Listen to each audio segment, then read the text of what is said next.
3 வட்டிக்கு கொடுத்துருவோம். 1 லட்சத்துக்கு 3000 ரூபாய்க்கு வட்டி கொடுத்துடலாம். 3000 ரூபாவா? ஆமா, அப்பதான் அவங்களுக்கும் பணத்தை சீக்கிரம் கொடுக்கணுன்ற எண்ணம் வரும். மாசம் மாசம் வட்டி கட்டணுமேனு அசல சீக்கிரம் கொடுப்பாங்க. நம்ம கேட்கணும்னு நினைச்சதை இவனே கேட்டுட்டான். நல்லதா போச்சு. என்ன ரோகிணி, நல்ல ஐடியா தானே? ம். அடிக்கடி நீ அறிவாளின்னு காட்டிக்கிட்டே இருக்க மனோஜ். இது எனக்கு கூட தோணல பாத்தியா? அது தனியா போய் மாடியில யோசிச்சனா அப்பதான் இது எனக்கு தோணுச்சு. இது ஓகே தானே? டபுள் ஓகேப்பா. என் ஃப்ரெண்டு கிட்ட நான் சொன்ன வார்த்தையை காப்பாத்தினா போதும். நான் அவகிட்ட சொல்லிடுறேன். அப்போ 1 லட்சத்துக்கு முதல் மாசம் வட்டியை புடிச்சிட்டே கொடுக்கலாமா? ஐயோ, இல்ல இல்ல, அப்படிலாம் பண்ணாத. அட்வான்ஸ் 1 லட்சம் ரூபாய் கொடுக்கணும். அட்வான்ஸா? இல்ல இல்ல, அப்படி அட்வான்ஸா நீ வட்டியெல்லாம் பிடிக்க தேவையில்லை.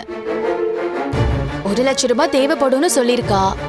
அடுத்த மாசத்துல இருந்து நான் கரெக்டா வட்டி வாங்கி கொடுத்துறேன். அப்படின்ற? சரி, ஓகே. நாளைக்கு ஷோரூமுக்கு வா, நான் 1 லட்சம் தரேன். ஆனா வட்டிக்கு மட்டும்தான் ரோகிணி. அதான் சொல்லிட்டேன்ல மனோஜ், நான் கரெக்டா வட்டி வாங்கி கொடுத்துறேன். ஓகே விடு, சண்டை போட்டு டயர்ட் ஆயிடுச்சு, தூங்கலாம். நாளைக்கு வர ஷோரூம் போகணும்ல.